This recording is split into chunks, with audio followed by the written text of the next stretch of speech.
예수님의 명령을 따라서 예루살렘 마가의 다락방이라는 곳에서 기도하고 있던 제자들이 있었습니다. 그들은 기도하는 그 자리에 성령 하나님께서 임할 것이다 라는 약속을 믿고 아주 열심히 기도했죠. 예수님을 사랑하는 사람들, 예수님을 위해 모든 것을 바쳤었던 사람들, 하지만 예수님의 죽음으로 말미암아 흩어졌다가 다시 모인 사람들의 기도였습니다. 그렇게 마가의 다락방에서 하나님의 큰 일을 선포하며 복음의 역사가 시작되었습니다. 그리고 그 복음의 역사는 예루살렘과 성전을 뒤흔들어 놓았습니다. 시대를 뒤흔드는 하나님의 역사가 시작되었던 것입니다. 하지만 예수 그리스도의 구원의 은혜는 예루살렘과 성전에 다 담길 수도 없었고 담겨서도 안 되는 일이었습니다. 왜냐하면 예수 그리스도는 모든 사람에게 구원을 주시는 하나님의 은혜였기 때문입니다. 예루살렘 안에서 예수님을 사랑했던 소수의 제자들이 하나님께서 우리에게 놀라운 일을 행하셨다고 만족하고 있기에 예수 그리스도의 이름은 너무나 크고 너무나 놀라운 이름이었던 것입니다. 그렇게 하나님은 수데반의 순교를 통하여서 예루살렘에 웅크리고 있던 복음이 폭발적으로 확장되게 만드십니다. 종종 스데반의 순교를 복음의 확장의 분기점이라고 말씀드릴 때에 조금은 부담되고 조심스러운 마음이 있습니다. 왜냐하면 한 사람의 죽음, 한 사람의 고통, 한 사람이 다 감당하지 못했을 그 아픔과 슬픔들을 너무 쉽게 선교의 도구로, 신앙의 어떤 방편으로 여기는 것 아닌가라고 생각이 들 수도 있기 때문입니다. 그런데 문득 그 스데반의 죽음을 바라보는 우리의 마음이 아니라 스데반이라는 한 사람의 마음을 생각해 보게 되었습니다. 그 자신의 삶을 통해서 온 세상에 복음이 확장되어지고 있다라면, 나라는 한 사람의 인생을 통하여서 하나님께서 온 세상 가운데 복음의 확장을 시작하셨다면 스데반은 자신의 삶을 얼마나 감사할까요? 얼마나 감격스럽고 영광스러워 했을까요? 자신의 죽음으로 말미암아 하나님께서 이 역사 가운데 크고 놀라운 일을 이루셨다고 생각한다면 스데반은 아마 자신의 삶을 성공이라, 그리고 자신의 삶을 감사라 고백할 것입니다.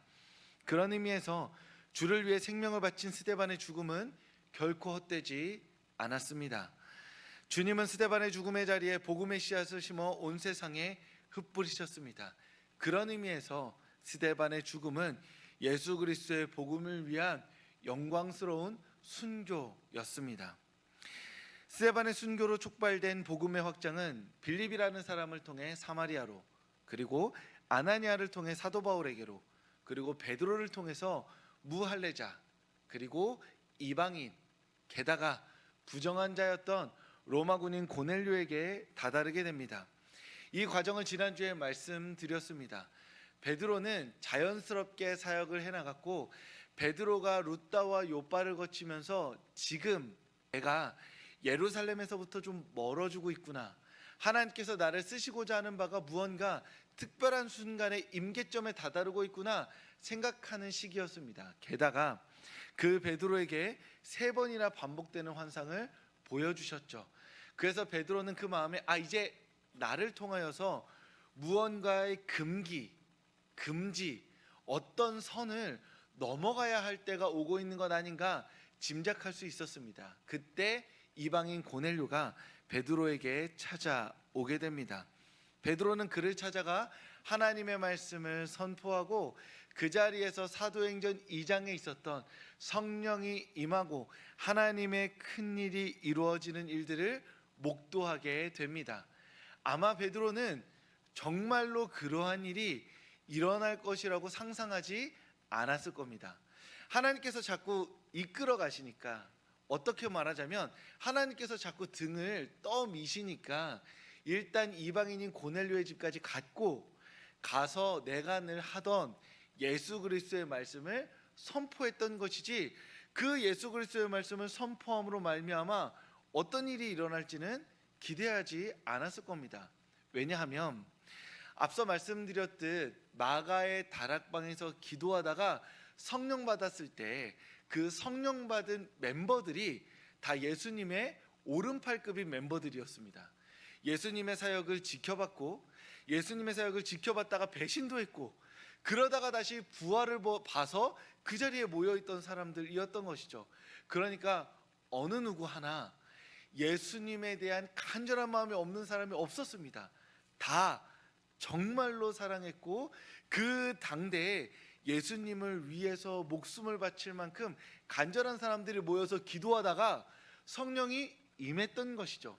그러니 그 자리에 있던 사람들 입장에서는 이렇게 열심으로 모여서 기도하는 우리에게 하나님이 임하시는구나 라고 생각을 하면서 동시에 오늘 베드로가 고넬료에게 설교하는 그 조촐한 자리에는 동일한 방식으로 하나님께서 임하실 거라고는 상상할 수 없었던 것이죠. 왜냐하면 거기에는 베드로 한 명 있죠. 베드로가 데리고 다니는 친구들 있죠. 그리고 이방인이 있는 거예요. 아주 솔직히 말하면 고넬료가 무엇을 알겠습니까? 베드로가 지금 하는 이야기 중에 얼마나 많이 이해했겠어요.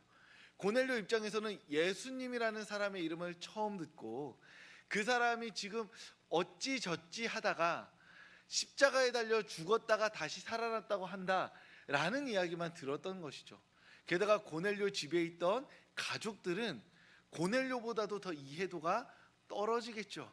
그러니 그 자리에 모여있는 사람들은 서로 조금 어색하게 낯설게 예수 그리스도라는 이름을 듣고 있는 상황이었던 겁니다. 그런데 그 삶의 자리에 사도행전 2장에 있었던 그 하나님의 성령의 역사가 동일하게 일어나고 있었던 것입니다.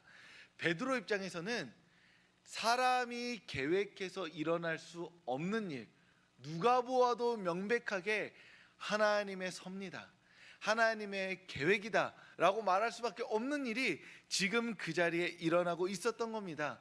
그래서 베드로는 그 모든 일에 순종하여서 고넬료에게 세례를 주고 자신에게 있었던 그 일들을 예루살렘에 있는 초대교회에 전달하게 됩니다. 이거 보아라, 이방인에게 하나님의 말씀이 임하였다 라고 소식을 전하게 됐던 것이죠.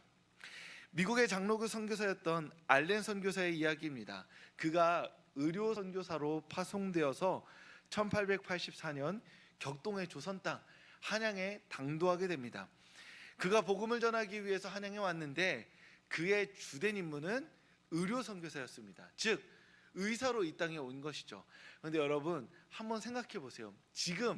지금이라도 저 LH 아파트 앞에 엄청나게 큰 병원이 생겼는데 거기에 의사가 미국인이에요. 그래서 한국말을 잘 못합니다. 키도 크고 머리도 좀 노래요. 눈도 파랗고. 그런데 그 사람이 세계 최고의 의료 교육을 받은 거는 학위로 인정이 돼 있습니다. 엄청 유명한 사람이래요. 그러면 우리가 처음에 그 사람에게 가서 내 몸을 맡길 수 있을까요? 그렇지 않습니다.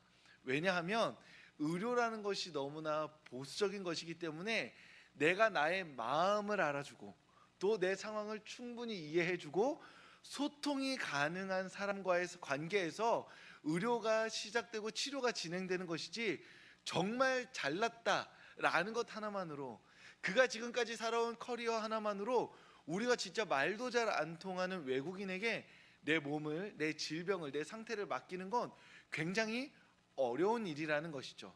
물론 반복해서 찾아가면서 그 상황을 서로 조율하고 대화가 이루어지면 그때는 조금 다른 이야기일 것입니다. 그런데 처음은 쉽지 않죠. 나도 영어를 못하는데 그 사람한테 무슨 이야기를 하겠어요. 알렌 선교사가 그랬습니다. 의료 선교사로 왔습니다.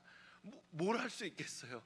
조선인들이 와가지고 침 맞고 있는 사람들한테 서양에서 칼로 째고 꼬매는, 그리고 소독약을 뿌리는 그 의료가 쉽지 않았을 겁니다. 자칫 잘못하면 그 알렌의 온 평생이 의료를 하는 인생이 아니라 나는 의료하기 위해 온 사람입니다 라는 걸 입증하는 삶이 될 수도 있었던 겁니다. 그런데 알렌이 한양 땅을 밟은 지 40일 만에 갑신정변이 일어납니다. 그리고 그 사건 안에서 중전 민씨의 조카인 민영익이 칼을 맞아 중태에 빠지게 됩니다. 그 중태에 빠진 민영익을 알렌이 밤새도록 곁을 지키며 치료하게 되지요. 그리고 죽을 것 같았던 그가 기적적으로 밤샘 치료를 통해 살아나게 됩니다. 그 일로 말미암아 알렌이 고종의 신임을 더욱 얻어서 조선 땅에서 복음 사역의 일들을 더 원활하게 감당할 수 있었던 것입니다. 하나님께서 복음을 전하시는데 모든 것이 합력하여 선을 이루게 하십니다. 때마침 조선의 의료 선교사로 알렌이 도착했고 갑신정변이라는 조선 땅에 혼란이 일어났으며 고종의 외사촌 동생이었던 민영익이 치명상을 입습니다. 그때 때마침 알렌이 발탁되어 그를 치료하게 되죠. 이 모든 일들이 하나님의 섭리 안에서 복음의 터가 된 것입니다. 각자의 사건들을 훑어보면 아무것도 아니에요. 알렌은 그냥 한양에 있었던 겁니다. 갑신정변은 일어난 겁니다. 민영익은 다친 거예요. 그런데 이 모든 사건들이 하나님의 손 안에서 꿰어지니 조선 땅의 복음의 시작이 되어버리고 만 것입니다. 하나님의 섭리가 모든 사건들을 엮음으로 말미암아 하나님의 새로운 일들을 이루게 만드신 것이죠. 만약에 그 땅에 알렌이 아니라 제가 있었다고 생각해 보겠습니다. 저예요. 갑신정변이 일어났습니다. 그럼 뭘 했을까요? 도망쳐야죠. 갑신정변에 참여하든 참여하지 않든 도망치든지. 우리 중에 의료 선교가 아니라 철물이나 어떤 다른 기능을 갖고 있었다면 그 갑신정변의 민영익을 도울 수 있는 사람이 없으니 그 사건과 내가 엮여지지 않았을 겁니다. 물론 하나님은 하나님의 방식대로 새로운 시간들과 사건들을 열어가셨겠지만 오늘 이 사건들에서는 모두 다 의미 없는 사건들처럼 보이는 각자의 사람들과 상황들을 하나님께서 하나님의 손으로 한데 모으셨다는 것이죠. 하나님의 섭리는 그렇게 각자 따로 떨어져 있는 그 모든 사건들을 하나로 엮으심으로 말미암아 새로운 역사를 이루시는 일인 것입니다. 우리 삶에 일어나는 모든 사건들 속에서 우리는 하나님의 뜻을 발견하기가 참으로 어렵습니다. 나의 오늘이 내 평생에 어떤 의미인지 우리는 알지 못하죠. 하지만 우리가 아는 것이 하나 있는데 나의 오늘과 어제를 그리고 내일을 꿰어서 우리의 삶을 선한 손길로 인도해 가고 계신 그 하나님을 우리는 알고 있는 겁니다. 내 인생이 어떻게 굴러갈지 모릅니다. 이렇게 굴러가다가 이 눈덩이가 얼마나 커져서 어디에 어떻게 당도하게 될지 아무도 모릅니다. 성도님들, 15년 20년 전에 제주에서, 그것도 서귀포에서 서울교회에서 예배 드릴 거라고 생각하신 분들 아무도 없겠죠. 그냥 막연히 다른 데 살고 싶다라고 생각하신 분들 계셨을 겁니다. 그런데 우리가 어느덧 이 자리에서 예배 드리고 있는 삶을 살아오고 계신 성도님들 계신 것처럼 다른 건 모릅니다. 어떻게 될지는 몰라요. 다만 우리가 아는 건 하나님을 아는데 그 하나님은 우리 인생의 각자 다른 사건들을 하나님의 손으로 한 손에 쥐시고 선한 길로 인도하시는 분이다 라는 것만 우리가 알고 있다는 겁니다. 그리고 우리가 그 하나님을 믿고 있다는 것이죠. 그런 의미에서 주님 앞에서 마주하는 우리 삶의 모든 순간은 결코 헛되지 않을 줄 믿습니다. 주님 안에서 살아낸 우리 삶의 모든 날들이 빠짐없이 의미가 있는 날이 될 줄로 믿습니다. 주님의 손 안에서 우리 삶의 모든 순간과 날들이 쓰임받게 될 줄 믿습니다. 그러니 우리가 마주한 순간과 날들 속에서 주님 사랑하기를, 주님께 순종하기를 힘쓰는 성도님들 되시길 주님의 이름으로 축복합니다.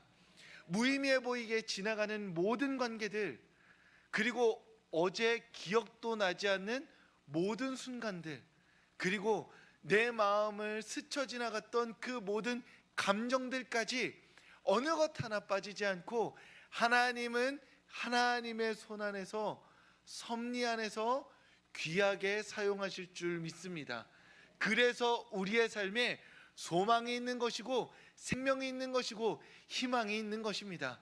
왜냐하면 내가 조합해서 섞어내려고 해도 도저히 어떻게 해야 될지 모르는 이 모든 복잡다단한 내 인생의 사건들이 하나님의 손 안에서 놀랍게 쓰임받게 될 것이기 때문입니다. 그러니 그 하나님을 알고 믿는 성도님들 되시길 바랍니다. 하나님은 반드시 우리의 삶의 모든 날과 모든 순간을 통하여서 우리의 삶에 놀라운 일을 행하실 것입니다. 아멘. 베드로를 통해서 이방인이었던 로마 군인 고넬료가 하나님의 말씀을 받았다는 소식을 예루살렘 교회가 듣게 됩니다. 아마 베드로가 타전했겠죠. 왜 타전했을까요? 어떤 마음으로 전했을까요? 진짜 놀라운 일이 일어났다.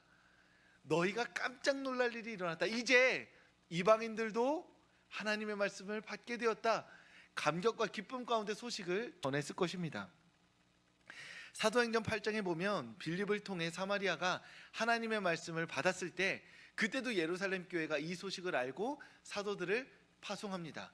그러니까 예루살렘 초대교회는 자신의 역할을 정확히 알고 있었던 겁니다. 무엇이냐 하면 복음이 지금 확장되어져 가고 있어요. 그러면 이 복음이 떨어진 그 땅에서 어떠한 방식으로 새로운 생명을 움트고 있는지를 지켜보고 관리, 감독하는 게 자신들의 역할이라고 생각했던 것입니다.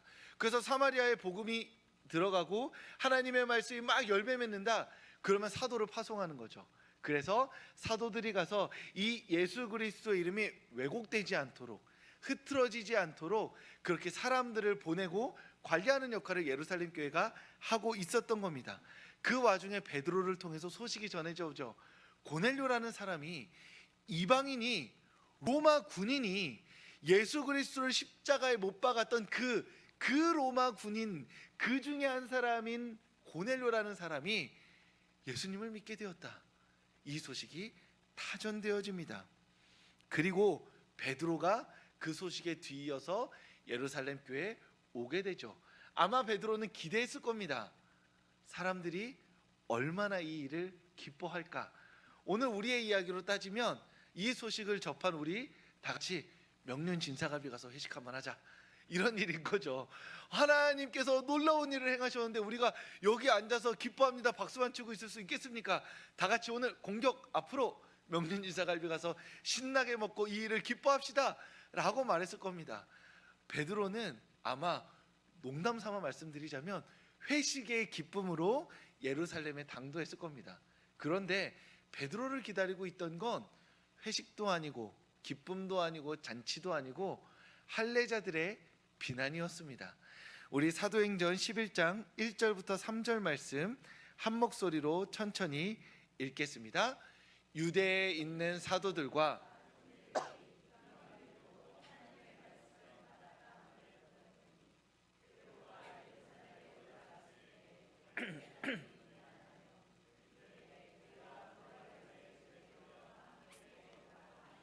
아멘. 지금 무슨 소리 하고 있는지 아시겠어요? 한 사람이 예수님을 믿었습니다. 베드로가 그 사람에게 예수님을 전한 거예요. 그러면 말의 순서라는 게 있잖아요.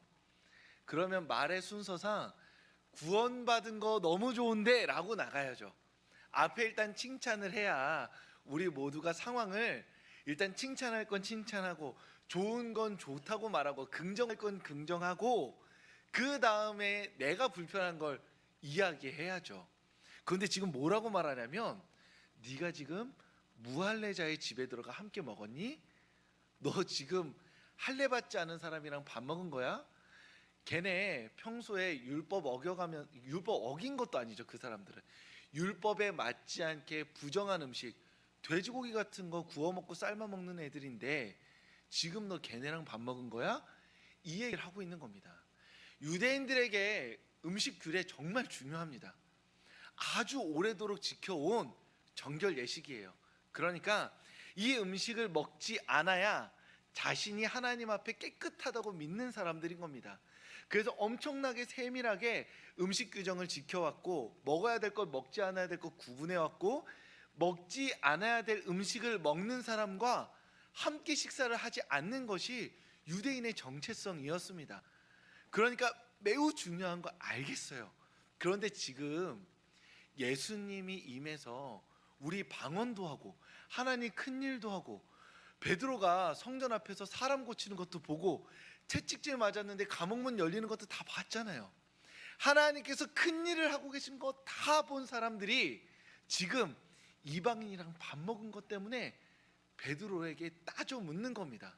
그 먼 길을 오면서 베드로는 이 말 한마디 하고 싶었을 거예요. 이방인에게 하나님의 말씀이 임했다. 우리처럼 성령 임했다. 그런데 지금 밥 먹은 것 같고 트집잡으니 베드로 입장에서는 그때 어떤 거 먹었는지도 기억이 안 날 텐데, 어제 점심도 우리가 기억을 못 하는데 지금 고넬료랑 어떤 음식을 먹어서 그 음식이 어떤 율법을 어겼는지 알 게 뭡니까? 그런데 베드로에게 그걸 따져 묻고 있는 거예요. 얼마나 우습고 이상한 모양인가요? 얼마나 신앙적이지 않은 모습인가요? 얼마나 예수 그리스도 중심적이지 않은 자기중심적인 이야기인가요? 그런데 이 모습이 우리의 모습이라는 겁니다. 우리가 서로를 바라볼 때 무엇으로 보시나요? 성도님들이 오늘 예배에 나왔고 지난주에 지지난주에 함께 보면서 서로 얼굴을 마주했던 우리 서로를 바라보면서 무엇을 보고 계신가요? 하나님의 형상인 예수 그리스도 안에서 구원받은 한 형제자매여 보고 계신가요? 아니면 지난주에 지지난주에 우리가 함께 신앙생활을 하며 했던 그 실수들, 그 잘못들, 그것으로 그 한 사람을 판단하고 계신가요? 그래서 나에게 좋은 사람은 좋은 사람, 나와 별로 맞지 않는 사람은 별로인 사람으로 규정하고 거리를 두고 계시진 않나요?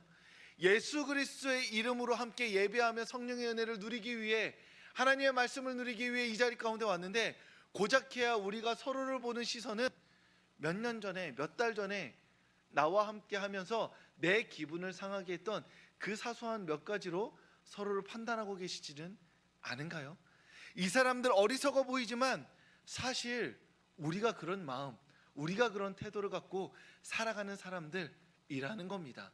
우리는 베드로에게 감정이입해서 그 놀라운 일을 막 설레어하는 사람인 것처럼 여기지만 사실은 우리는 네가 무할례자와 밥을 먹었느냐 하고 그 한 사람의 삶에서 내 기분에 맞지 않는 것, 내 삶의 마음과 맞지 않는 무엇으로 판단하고 있는, 그렇게 어리석고 비신앙적인 것처럼 보이는 사람들이 바로 오늘 우리이자 그들이었다는 겁니다. 베드로는 그들 앞에서 모든 일을 상세하게 설명합니다. 그 모든 일을 처음부터 끝까지 다 말해요. 여러분 생각해 보세요. 베드로는 물 위를 걸었던 사람입니다. 베드로는 변화산에 올라가서 예수님 막 변화하는 거 막 보고 모세랑 엘리야랑 대화 나누는 거 옆에서 껴들었던 사람이에요. 베드로 그렇게 만만한 사람은 아닙니다. 그리고 설교 한번 딱 했더니 3,000명이, 지금 예루살렘에 모여있는 성도들 누구 때문에 지금 모여있는 거예요? 엄밀히 말하면 베드로가 설교해서 거기에 모여있는 거예요. 그래서 지금 베드로가 길게 설명할 필요가 없는 겁니다. 누가 나한테 와서 비난해요. 그러면 너 물 위를 걸어봤나? 이 얘기하면 되는 겁니다. 너 3,000명 회심시켜 봤어? 지금 어디 앞이라고? 야, 나는 예수님 3번 저주했다가 다시 온 사람이야. 장난하니? 막 이렇게 말하면서 베드로라는 이름이 가진 권위로 누를 수 있었어요. 지금 무할례자랑 밥 먹는 게 중요해? 내가, 베드로가 이방인을 회심시키고 왔다고 라고 말하면 아마 예루살렘에 있는 사람들 잠잠해졌을지도 모릅니다. 그런데 베드로는 그렇게 살지 않았어요. 모든 걸 설명해 줬습니다. 납득시켰죠. 그리고 나서 마지막에 누구도 반박할 수 없는 이 한마디의 말씀, 17절의 말씀을 전합니다. 이렇게 이야기합니다. 내가 누구에게 하나님을 능히 맡겠느냐 하더라. 아멘. 앞서 말씀드렸듯 사람이 할 수 없는 일이 지금 나를 통해 일어났다. 내가 누군데 하나님을 막냐? 내가 보니 그 일은 하나님이 하신 일이다. 너희라면 막을 수 있었겠느냐? 라고 말하고 있는 겁니다. 하나님께서 이방인들을 음식과 상관없이 받으시겠다는데 내가 지금 그 자리에서, 하나님이 이방인에게 성령을 부어주시고 있는 그 자리에서 하나님 잠시만요, 지금 이 사람 음식 규정 안 지켰는데 한번 음식 규정 지키고 시작합시다 라고 막을 수 있겠느냐 묻고 있는 겁니다.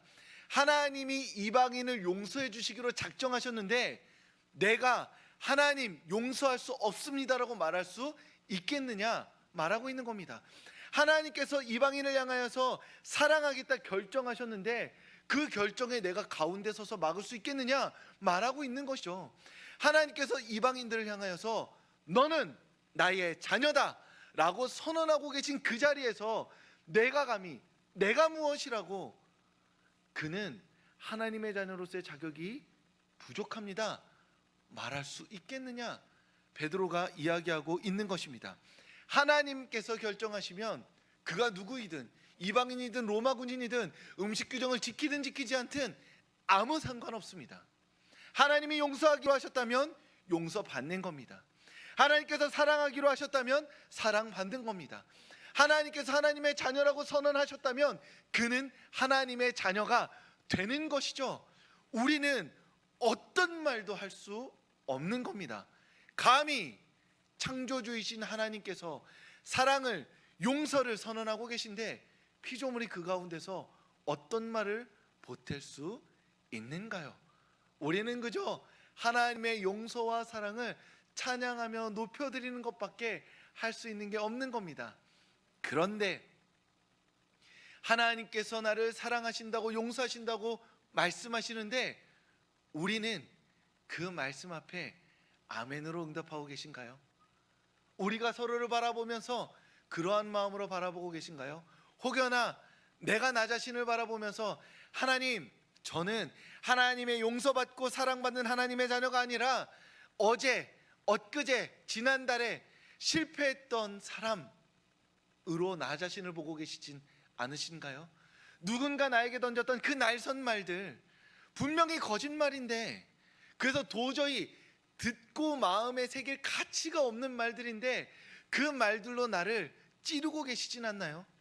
이 세상의 온갖 가치와 기준들로 말미암아서 나 자신을 내몰고 누르고 압을 가하여서 내가 지금 하나님의 말씀 앞에 서 있는 사람이 아니라 세상의 압력 가운데 찌들어져 있지는 않으신가요?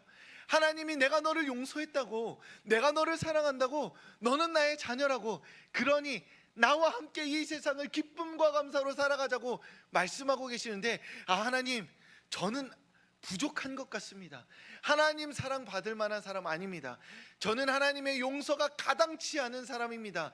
저는 이 세상의 모진 말들 속에서 어떻게 해야 될지 모르는 그렇게 상처 입은 사람입니다 라고 말하며 하나님의 용서와 사랑을 거절하고 계시진 않으신가요? 하나님께서 오늘 우리에게 말씀하십니다. 성도님들 한 사람 한 사람은 하나님의 용서받은 사람입니다. 하나님의 사랑받은 사람입니다. 하나님의 자녀입니다. 이 세상의 어떤 것도 이 말씀 위에 있지 않습니다. 이 말씀을 넘어설 수 없습니다. 오로지 이 말씀만이 우리의 마음에 담길 하나의 말씀인 겁니다. 하나님의 용서를, 하나님의 사랑을 받은 성도님들, 하나님의 자녀로 부름받은 성도님들, 그러니 우리가 살아갈 이 세상 가운데 세상의 거짓말에 현혹되지 마시길 바랍니다. 세상의 나쁜 말에 귀 기울이지 마시길 바랍니다. 오로지 용서하시고 사랑하시는 하나님의 말씀에 우리의 마음을 두고 우리에게 주어진 삶을 기쁨과 감사 가운데 살아가시는 우리 서울교회 성도님들, 이 예배 나오신 성도님들 되시길 주님의 이름으로 축복합니다. 기도하겠습니다.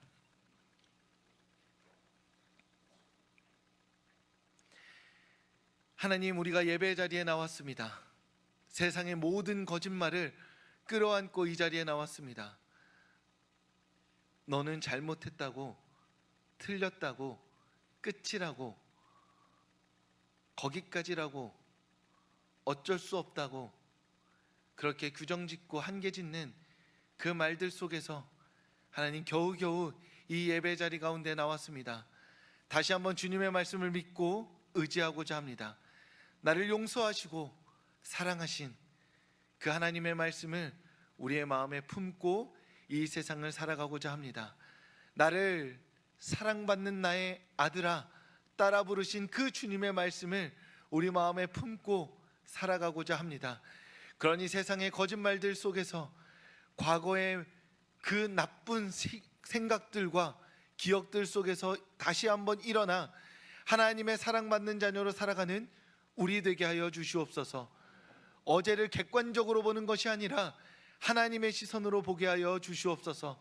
하나님의 사랑과 용서가 베풀어진 한 사람으로서의 삶을 기꺼이 받아들이고 그 은혜를 감사하며 오늘도 내일도 이번 한 주도 하나님을 찬양하며 살아가는 하나님의 자녀들 되게 하여 주시옵소서. 하나님, 이 자리에 수고하고 무거운 짐을 지고 나온 이들이 있습니다.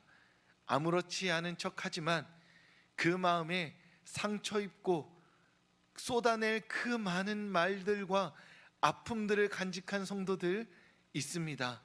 어디에 하소연할 수 없어서 이 자리에서 말씀을 들으며 기도하고 찬양하며 숨죽여 호소하고 있는 이들 있습니다. 하나님, 그 탄식에 귀 기울여 주시고 응답하여 주시옵소서.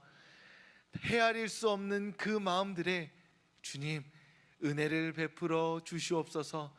말씀의 자리에 나와서 찬송하며 기도하며 남몰래 하나님의 은혜를 구하는 그 성도들의 삶을 위로하여 주시옵소서. 예수님 이름으로 기도합니다. 아멘. 이제는 우리 주 예수 그리스도의 은혜와 하나님의 사랑과 성령의 교통하심이,